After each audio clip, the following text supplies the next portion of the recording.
I still remember the exact sound of the voicemail that changed my day. Soft, polite, almost casual, as if it wasn't about to split my chest open. Your child was involved in an incident. That was all it said. Incidents are for paperwork.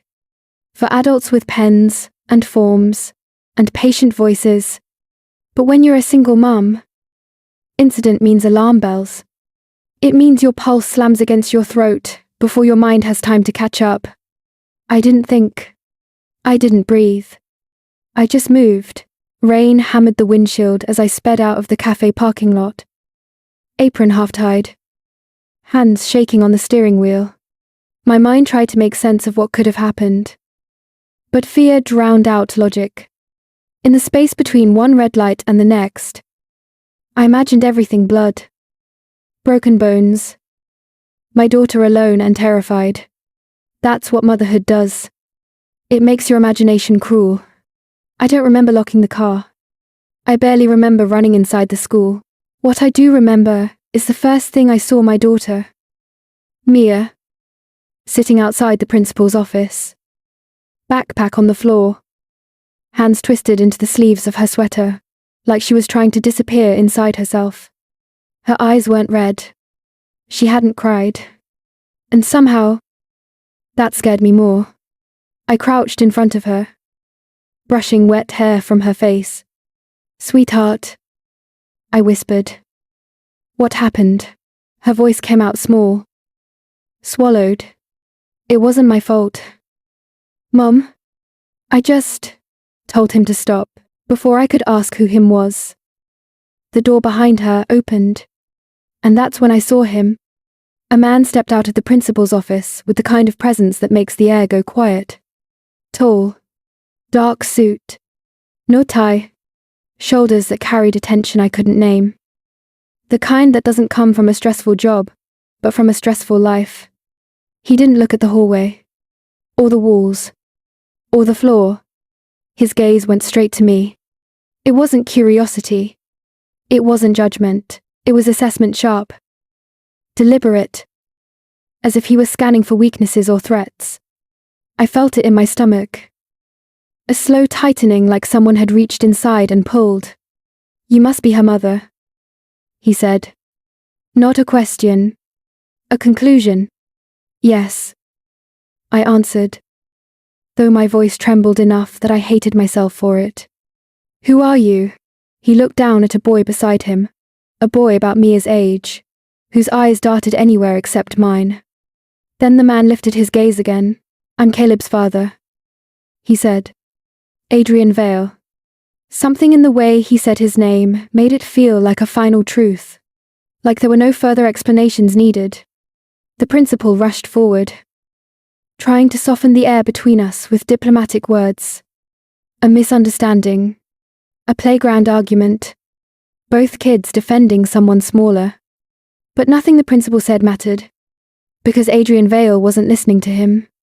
He was studying me, and I felt the moment the situation stopped being about Mia and Caleb, and became something else entirely. Something quieter. Something dangerous. I gathered Mia and left as quickly as I could. But the imprint of his stare followed me all the way home. 2 days went by. 2 days of telling myself the moment in the hallway meant nothing. 2 days of convincing myself that men like that were blips, mistakes of fate that cross your path once and never again. And then he walked into my cafe. Not with a smile. Not with charm. Just presence. A hush rippled through the customers without anyone knowing why. Some people carry storms with them. Adrian Vale carried silence heavy.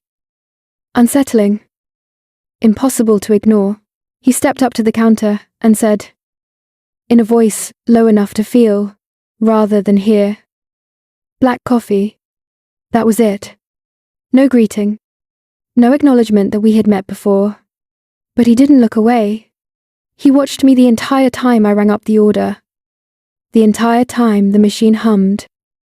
The entire time I set the cup in front of him. There was something unnerving about the way he focused, like he could hear things I wasn't saying. "You didn't have to come here," I told him. Sharper than I intended. His mouth shifted into almost a smirk. I didn't, he said. But I wanted to. I hated the way my pulse responded. A tremor beneath my skin.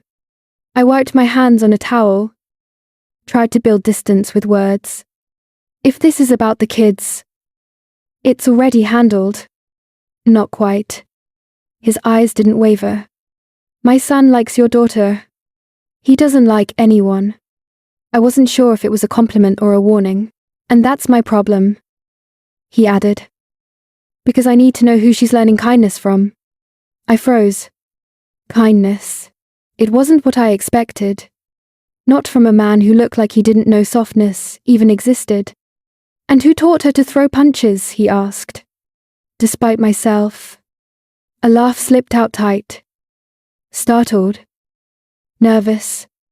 You think I'm raising some kind of threat? No. His voice dropped to something deeper. Almost intimate. I think you're raising someone brave. Which is rarer. The words hit me in a place I didn't show anyone. A place I thought had withered from years of holding everything together alone. He took a sip of coffee, without looking away. It was unfair. The way he made a simple gesture feel like something meaningful. Something deliberate. When he left, he didn't ask my name. But somehow, I knew he already knew it. I told myself it was nothing. A strange encounter. A man with too much presence and too much quiet. But that night, I lay awake, replaying the moment in the school hallway. The way he had looked at me, not like a stranger, not like a threat, but like someone he had decided to remember. And no matter how much I tried to push the thought away, it stayed. Some people walk into your life like they belong in it. Others walk in like they've always been there. Adrian Vale did neither. He arrived like a warning, sharp, cold, impossible to ignore, and something inside me knew, even then, that he wasn't finished with me. Not yet. The next morning, the cafe felt smaller. The walls felt closer. Every chime of the front door made my heart jump, though I pretended it didn't. I hated that I was waiting for him, without admitting I was waiting. By noon, I convinced myself he wouldn't come again. By 3, I convinced myself I didn't care. By 5, I stopped convincing myself of anything at all. But that night, after closing, as I walked home with my daughter's hand in mine, I felt him in the back of my mind, like a shadow that had memorized me. Something dangerous had seen me, seen through me, marked me in a way I didn't yet understand. And deep down, beneath the fear and the confusion, beneath the instinct that told me to run the other way, a quieter truth settled in. He wasn't someone who appeared once. He was someone who returned, and when he did, everything in my life would shift again. In ways I wasn't ready for. In ways I couldn't stop. In ways I wasn't sure I wanted to. Because men like Adrian Vale don't drift into your life like passing storms. They arrive like fate. And fate never leaves quietly. I was closing the cafe when the first message came. The chairs were already stacked. The lights half dimmed. The world outside reduced to the hush of a quiet street. Mia was at home with the neighbor, probably falling asleep with a book on her chest. One sock on and one sock off, the way she always did. My phone buzzed on the counter. I almost ignored it. At that hour, it was usually spam, or a late invoice from a supplier. But something, I don't know what. Some tiny thread of instinct made me check. Unknown number. 3 words. Don't go home. I stared at the screen. A frown folding between my brows. For a second, I thought it was a joke, a wrong number. A glitch. Then, another message. It's not safe. The room tilted. My first thought wasn't about me. It was about my daughter. Alone in that little rental house, with the thin walls and flimsy locks and second-hand furniture that suddenly felt like paper. I didn't stop to overthink it. I didn't pause to question whether it was real. I just grabbed my keys, my bag, my trembling sense of logic, and ran. I was halfway to the door when the world exploded. The sound reached me from a distance, sharp. Violent cracks that I felt more than heard. For one horrifying heartbeat. My mind refused to name it. Then it did. Gunshots. I froze in the doorway, my whole body going cold. The direction was unmistakable. Not random. Not far. Home. My fingers slipped on the handle as I fumbled with the lock. Every part of me screamed to move faster. But my hands felt thick. Clumsy. I threw the door open, stumbled out onto the sidewalk, and ran. I don't know how I made it down the street. I remember the blur of streetlights, the air slicing my lungs, my shoes pounding against concrete. I remember praying to a God I hadn't spoken to in years, bargaining, promising, begging, please let her be alive. Please. Take everything else. Windows up the block glowed with confused faces.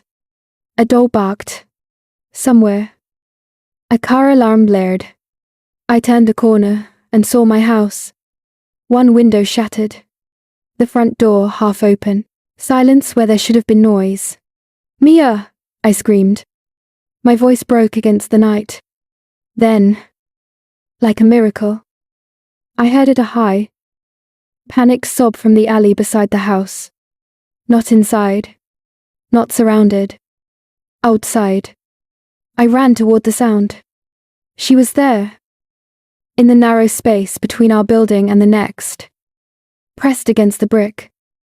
Arms wrapped around herself. Eyes wild. Mom, I grabbed her and pulled her to me so hard she gasped. I didn't apologize. I couldn't. The smell of gunpowder and fear clung to her clothes. They were loud. She cried. I heard glass. Mrs. Kelsey pulled me out the back.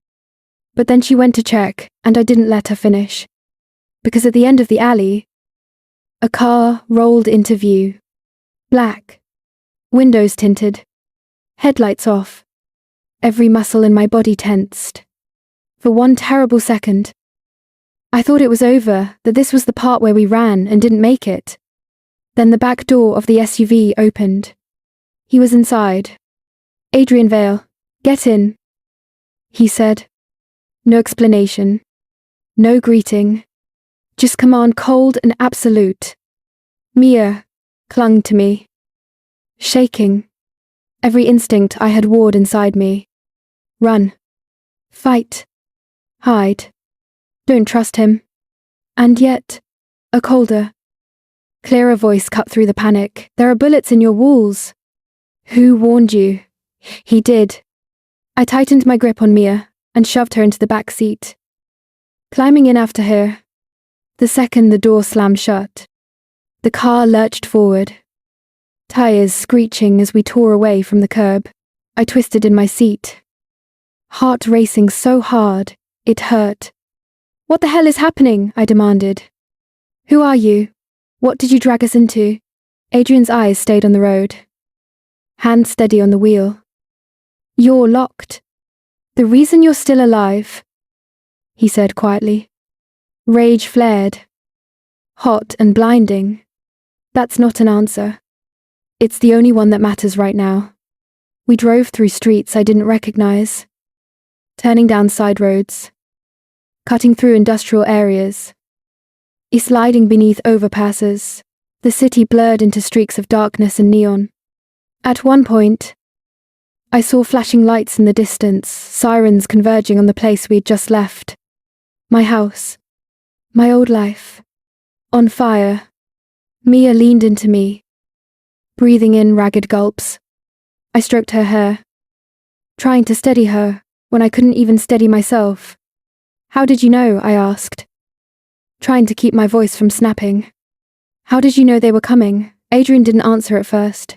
His eyes flicked to the rearview mirror, scanning the road behind us, like he expected shadows to grow guns.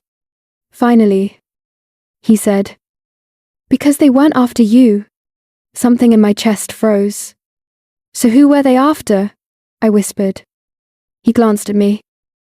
And in his gaze I saw the truth before he even spoke it. Me. The rest of the drive passed, in fragments the sound of Mia's quiet sobs. My pulse pounding in my ears. The way Adrian never once loosened his grip on the wheel. He drove like a man who'd done this before. Like he had outrun danger so many times he'd memorized the routes. We ended up on the edge of the city. At a house that didn't look important at all. It was too plain. Too quiet. Too normal, like someone had gone out of their way to make it forgettable. Inside, the air was cool and still. No pictures on the walls. No clutter. Just furniture that looked comfortable but unused. A safe house. I realized aloud. Adrian shut the door behind us and finally turned to face me. My name, he said, is Adrian Vale. You already know that much. I know you're Caleb's father. I shot back. That's not an introduction. That's a fact. He studied me for a long moment.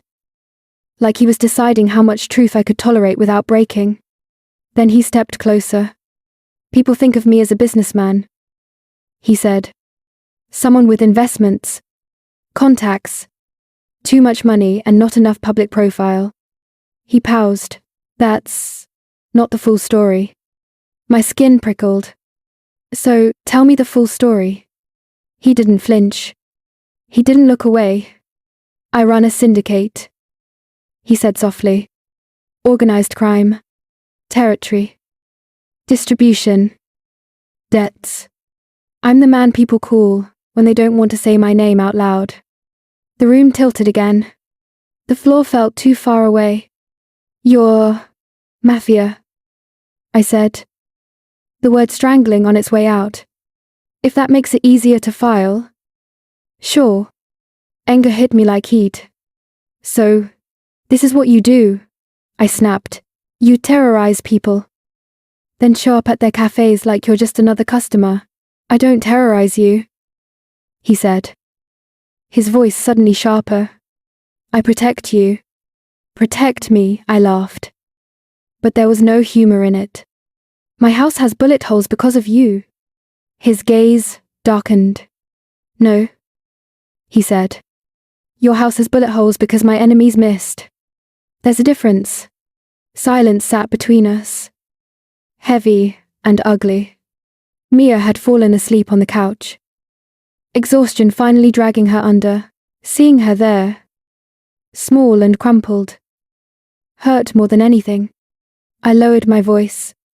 So we're, what now? Collateral damage.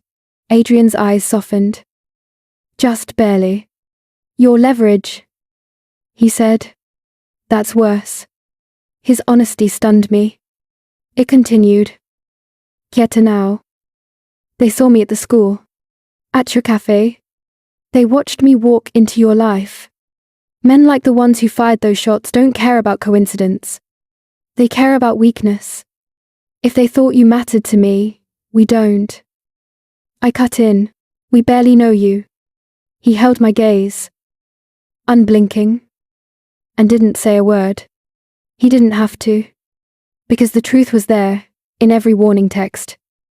In every calculated choice that led us here. I sank into a chair. My legs suddenly too weak to hold me. How long, I asked. How long are we supposed to stay in this hideout? As long as it takes. He said. For what? For them to forget we exist, for me to make sure they never touch you again. The conviction in his voice did something dangerous to me. It scared me, and it steadied me at the same time. Days blurred together inside the safe house. Morning meant coffee in a kitchen that didn't feel like mine. Listening to Mia's footsteps as she explored hallways that creaked with secrets. Afternoon meant watching curtains shift with the breeze, while Adrian watched the world beyond the glass with a predator's patience. He was always watching.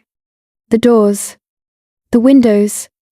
The tree line out back. He moved like a man who didn't trust stillness, who understood that peace was just a pause before the next problem.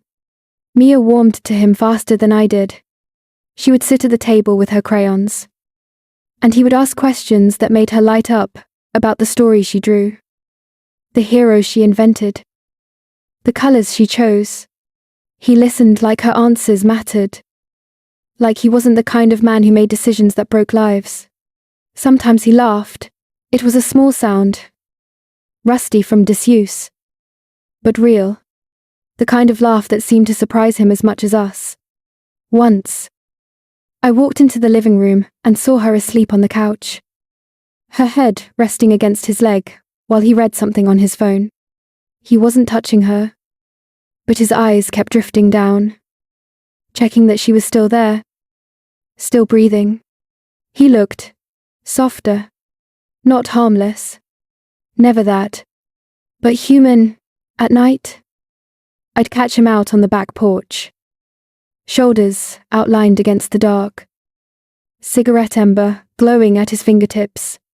The sky above us was full of stars, but he never looked up at them. His gaze stayed ground level, like he didn't believe in things that far away anymore. One evening, I noticed the stain on his shirt. "Is that blood?" I asked. He glanced down, annoyed at himself like he'd failed to hide it. "It's nothing." I stepped closer. "Nothing doesn't spread like that." He let out a breath. Resigned. "Ricochet. The night we left your house." It grazed my shoulder. "You didn't think to mention that. You were busy holding your daughter together," he said. My pain seemed irrelevant. I stared at him, at the steady set of his jaw, the faint tightness around his eyes. Without thinking, I grabbed a clean towel from the counter. "Sit," I ordered. One of his brows lifted, but he obeyed. When I peeled back the fabric of his shirt, my fingers brushed his skin, a warm, solid line of muscle and heat.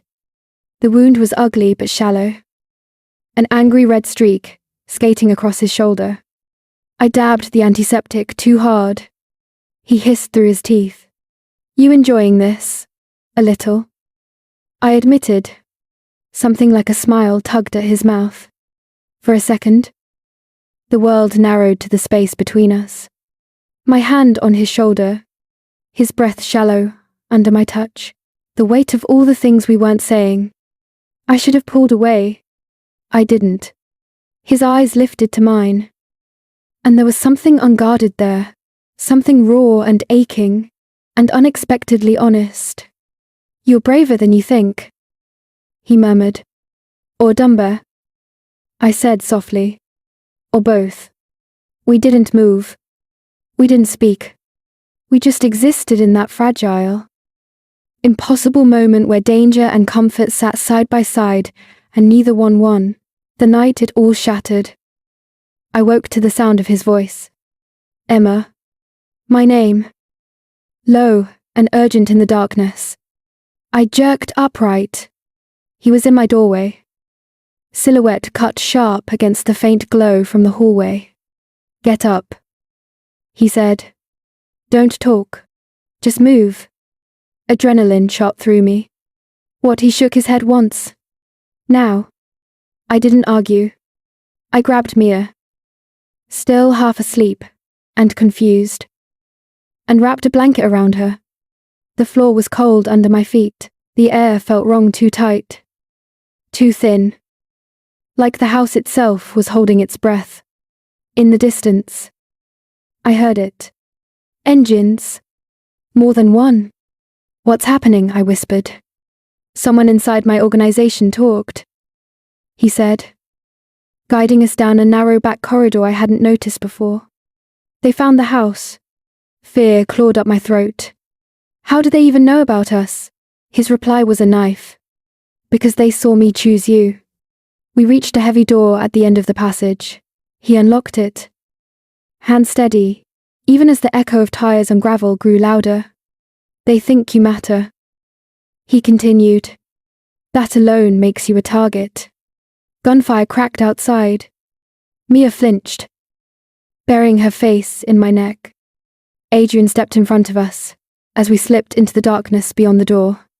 His body became a shield, a wall, a promise, for a heartbeat.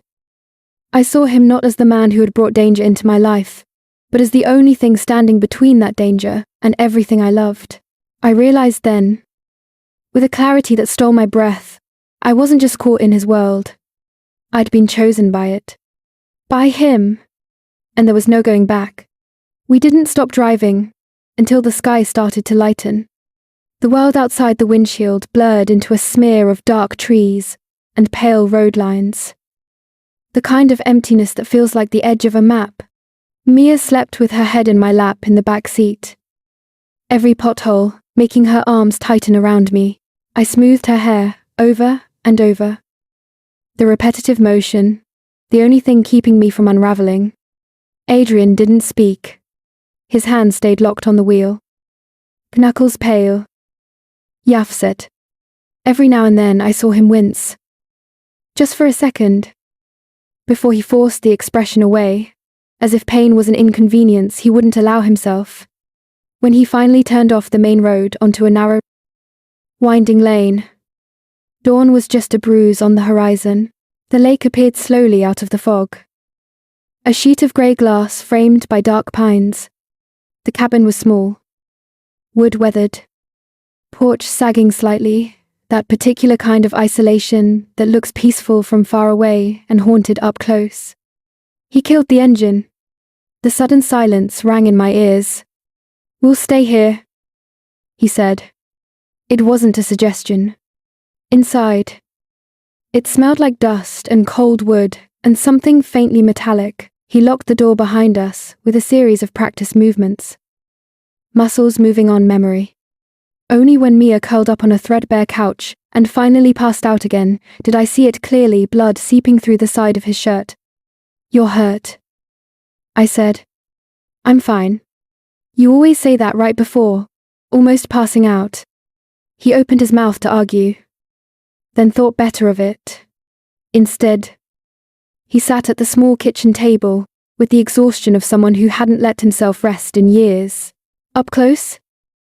The bullet graze from before wasn't the only problem. There was a deeper, angrier wound near his ribs. The fabric soaked through. "Oh my God." I breathed. "Why didn't you tell me?" He shrugged.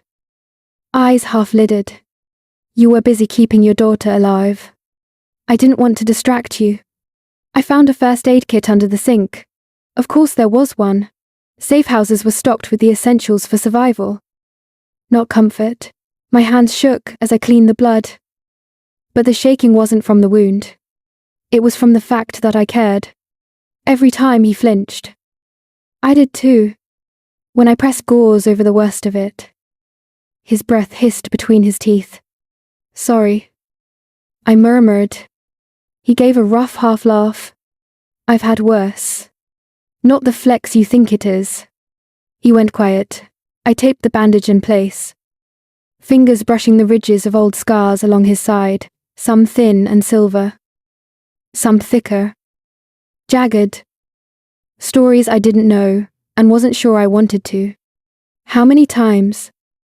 I asked before I could stop myself. "Have you almost died?" He didn't answer right away. His gaze drifted past me, to some point over my shoulder that wasn't really in the room. "Enough," he said finally. Enough that it stopped feeling like a possibility, and started feeling like a guarantee. Something in his voice had changed, not the calm. Not the command. But the weight underneath it. "Is that what happens to everyone around you?" I asked quietly. "Just percentages, risks, guarantees." His eyes snapped back to mine. "My wife is dead," he said. No build-up, no softening. Just the blunt, ugly truth dropped between us, like a weapon. She wasn't in this world. She wanted no part of it. They targeted her anyway.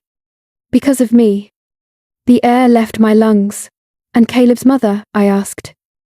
barely above a whisper. Different woman, he said. But there was no judgment in it. Only regret. Same ending. My throat tightened. Your enemies they don't send flowers. He cut in. They don't send warnings.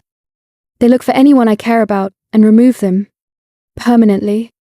The word hung there. Permanently. It's easier, he added. Not to care at all. I swallowed. Throat dry. Is that what you've been doing? I asked. Living like a blank space so no one can be used against you. His mouth twisted. Not quite a smile. I tried. He said. Didn't work. He didn't have to explain why. I knew. Somewhere between the school hallway and that night at my shattered house. Between the cup of black coffee and the way he said my daughter was brave. The lines he'd drawn around his life had shifted. You don't have to do this alone, I whispered. The words surprised me. But they came from somewhere honest. Somewhere carved open by fear and gratitude, and something I didn't want to name yet. He closed his eyes briefly, as if the sentence hurt more than the wound. I do, he said. That's the point. You think pushing us away keeps us safer?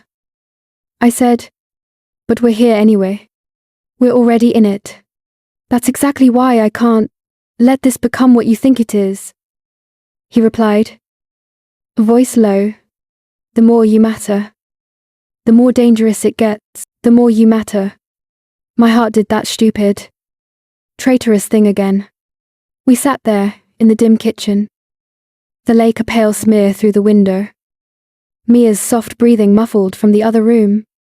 Every argument I could have made shrank under the weight of the truth I was already in danger. Because of him. Because of the people who wanted him gone. Because they'd seen the way he looked at me. I finished securing the bandage and let my hand rest against his shoulder for a second longer than necessary.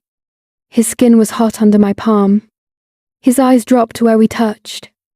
Emma, he said softly. It wasn't a warning. It wasn't a plea. It was something else. My name. On his tongue. Sounded like a choice he was trying not to make. I pulled my hand back first. Danger didn't disappear just because I wanted something human in the middle of it. I don't know how long we stayed at the cabin. Time bled together, long stretches of quiet, broken by sudden spikes of anxiety, when a branch snapped outside, or a car engine echoed too close on the distant road. Mia adjusted faster than I did. Kids are like that. She drew pictures of the lake. Of birds. Of a tall man standing between her and a blur of dark shapes. She didn't show those to me. I found them when she left them on the table. Adrian moved like a ghost through the house, checking locks. Watching the tree line. Always listening. Even when he sat. He never fully relaxed. His gaze was always one step ahead. Tracking threats, only he could see. But there were moments. Tiny. Stolen ones. Mia falling asleep with her head in his lap again, while he pretended to read. His fingers unconsciously smoothing her hair. The way he always stepped between us and the door without thinking about it. The softening in his expression when he saw me in the morning. Like he was surprised I was still there. Still breathing. Those weren't the moments that made me fall. They were the ones that made me admit I already had. The last night at the lake house. The air felt different. He sensed it before I did. Of course he did. He went still in the doorway. Head tilted slightly like he was listening to something under the skin of the world. The hair on my arms rose. What is it? I whispered. He didn't answer. Just moved. Fast. Efficient. Too calm for what I could feel building in his muscles. Get Mia, he said. Get what you can carry. Nothing else. Fear clenched around my ribs. Again. We're running again. He looked at me then. And I saw it, the calculation. The decision. The thing he'd been fighting himself on ever since he pulled us into that SUV. No. He said. You're not. The dread in my stomach solidified. What does that mean? It means this ends tonight. He grabbed a duffel bag from under the bed. Shoved something heavy into it. Guns. I didn't ask. I didn't need to. They're close. Closer than I wanted them to get. How? You said this place was off the grid. It was, he said. Until someone decided money mattered more than loyalty. I woke Mia. Her sleep-fogged confusion, twisting the knife in my chest. We bundled her in a coat.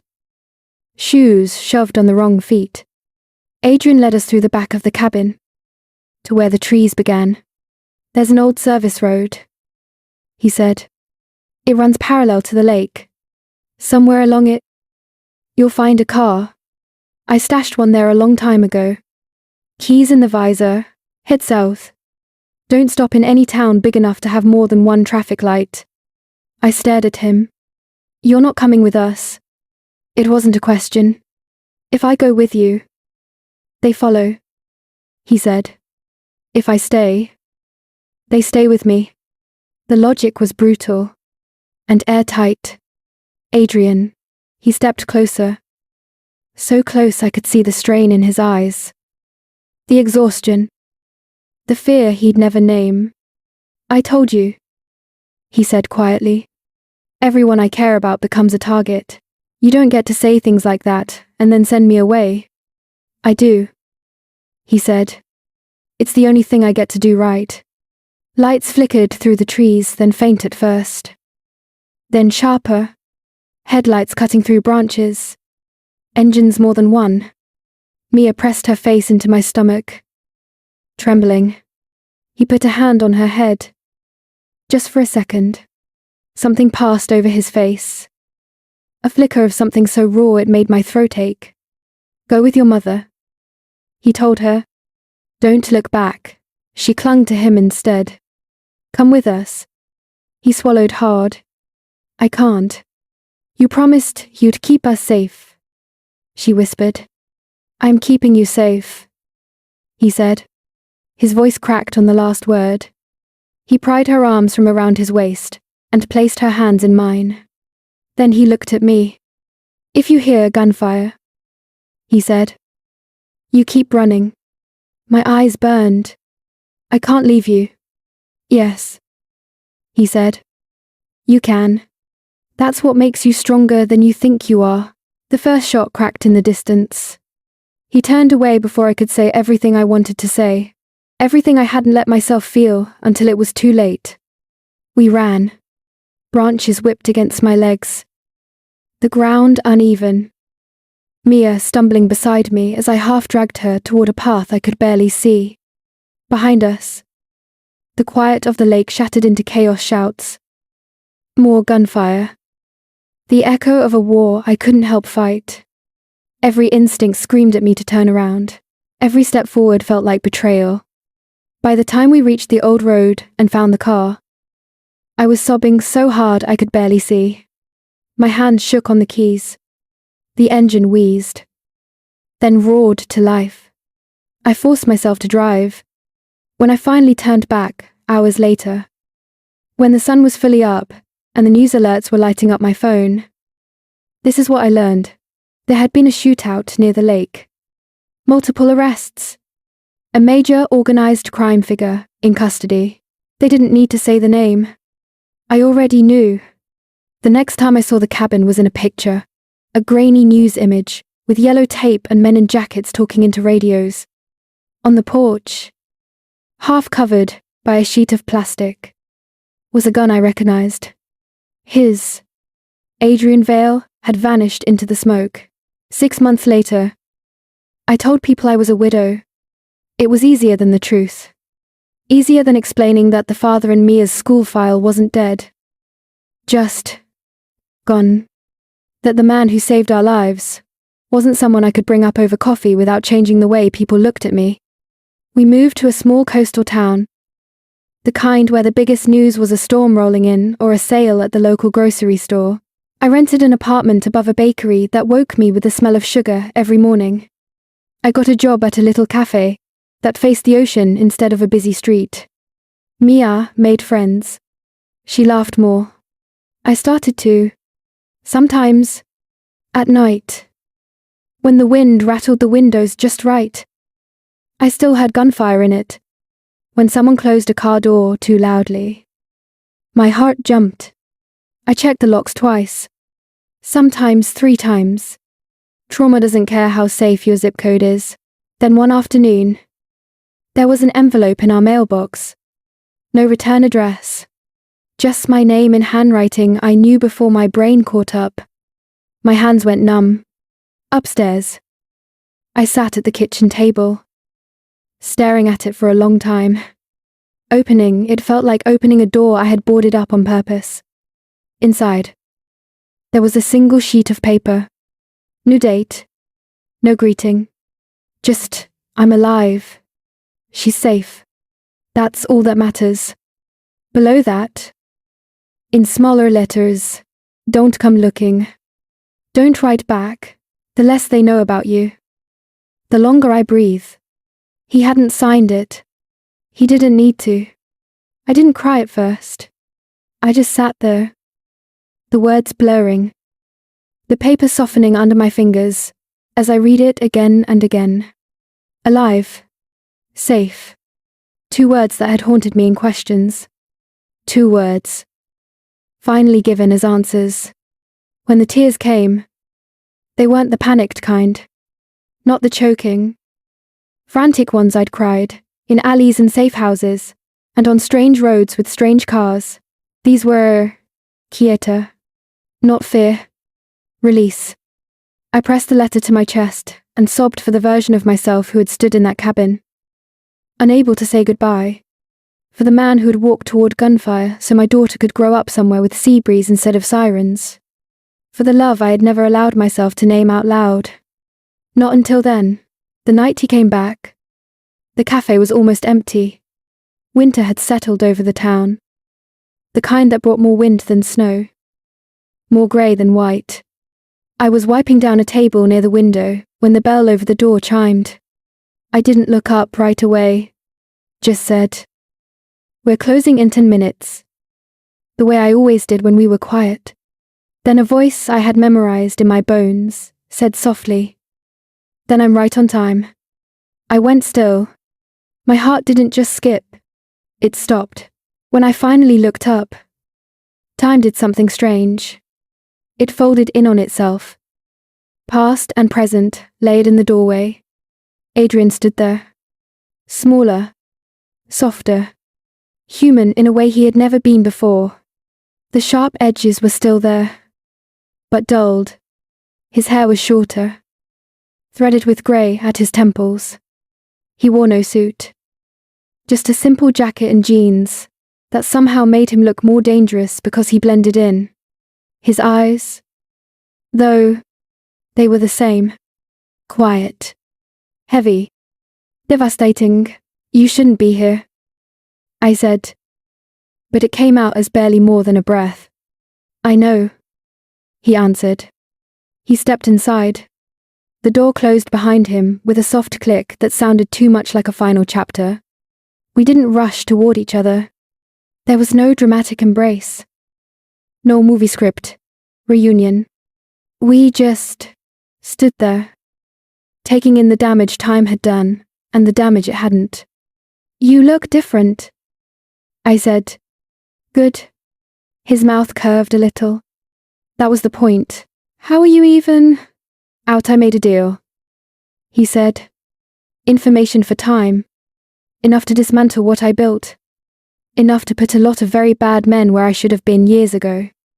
There was no pride in his voice. Just exhaustion. And now I asked. Now I disappear again. The words hit like a punch. "Witness relocation," he nodded. "New country. New name. No ties. No old lives." A bitter laugh scraped my throat. "You mean no us?" His gaze dropped for a second, then lifted again. Steady. "I came here to say thank you," he said. "For surviving me. Surviving you." My eyes burned. "You think that's what this is?" "Yes." He exhaled slowly. You still flinch at loud noises. You still scan exits when you walk into a room. You still carry the cost of knowing me. That's on me. I leaned back against the counter because my legs didn't feel entirely reliable. And yet, I said, I'm alive. So is Mia. She sleeps without checking the windows. She draws normal things now. No guns. No shadows. So maybe that's on you too. Something in his expression softened. The kind of soft that looks like it hurts. Then I did one thing right. He whispered. We closed the cafe together without talking much. It felt strangely familiar and entirely new at the same time, like we'd stepped into the life we could have had in some other universe, where he wasn't who he was, and I hadn't learned what I learned. When the chairs were stacked, and the lights dimmed, and the door was locked. We sat at a corner table like any two people at the end of a long day. Except, we weren't any two people. There was a universe between us. I thought if I lived long enough, he said quietly, staring at his hands. I'd come back to tell you I was sorry. For what I asked. For saving us. For making you pay for it. He said. For dragging your life into a war you never asked for. For giving you something to miss that you were better off without. My throat closed. I had spent so long not saying the thing that mattered most, that the words felt foreign as they rose. I loved you. Adrian. I said. His head snapped up. I didn't dress it up. Didn't hide behind past tense, as if it made it less true. But I meant it in the way scars are love letters to survival. Not wounds asking to be reopened. He looked at me. And for the first time since I'd met him, there was no mask, no persona, no controlled distance. Just a man. I know. He said. Voice barely audible. That's why I left. To keep you alive. Tears blurred my vision. That wasn't your decision to make. Yes, he said gently. It was. Because I was the one holding the gun at the life you could have had. The only way I could lower it was to walk away. We sat there, in the quiet. Both of us breathing like the air was thick. Will you tell her? He asked after a while. Mia, will you tell her? I kept my promise. That I did what I had to do so she'd grow up somewhere, with waves instead of sirens. Yes. I said. I'll tell her. He nodded. As if that was enough. As if that was all he'd come for. When do you leave? I asked. Tomorrow. He said. Before sunrise. Of course. He was always leaving at night or just before the light came. Like he didn't quite belong in any day I could fully see. I want to ask you to stay. I whispered. I won't. But I want to. He smiled. Then a small, broken, beautiful thing. That's how I know we did this right. He said. Because you could ask me to stay. And I would say yes. And it would destroy you. He stood. I did too. He didn't kiss me. He didn't touch me beyond the simple. Devastating moment, when he reached out and brushed his fingers against mine. The same way he had at that kitchen table in the safe house. It felt like a circle closing. Take care of yourself. Emma. He said. You too. He shook his head once. This isn't about me anymore. That's the point. Then he walked to the door. Unlocked it. And stepped out into the cold night. He didn't look back. I stood there long after his shadow disappeared. Listening to the echo of footsteps and choices, and all the things we hadn't done. In the morning. He was gone. Not just from the town. Not just from the country, not just from my life and the way a person can be gone but still reachable. Gone in the way only someone who never intends to be found again can manage. There was no text. No call. No second letter. But there was something under the cafe door when I unlocked it. A photograph. Me and Mia, on the beach, a few weeks earlier. Taken from far away, Mia's arms thrown wide toward the waves. My head tilted back in laughter I didn't remember giving myself permission for. We hadn't seen anyone around that day. I had thought the beach was empty. In the corner of the photo, barely visible, was a faint, elongated shadow. His. I slid down onto the floor behind the counter and held the photograph like it was fragile. Like it might dissolve if I let it go. Later, when Mia asked if I thought we'd ever see him again, I told her the truth. He already came back. I said, maybe not to stay, but to finish what he started. To make sure we could really live. Some people leave holes when they go. He left something else. Proof. Proof that ruin doesn't always mean the end. That sometimes the wrong man shows up at exactly the right time. That love.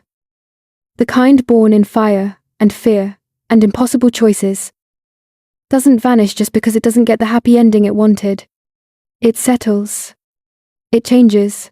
It becomes something you carry not as an open wound, but as a healed scar, a line of memory that stops hurting and starts teaching. Some stories don't end. They simply stop bleeding and become the part of you that learns how to breathe again. If this story touched you, if it made you hold your breath, or feel a little less alone tonight, please remember to like this video and subscribe. And share it with someone who loves emotional stories, just like you. And tell me in the comments, would you have trusted Adrian? And which moment stayed with you the most? Your likes, your comments, your support, they help this channel grow, and let me bring you more stories filled with danger, healing, and the kind of love that lingers long after the last word. Thank you for listening. Truly. Now, let's breathe again together.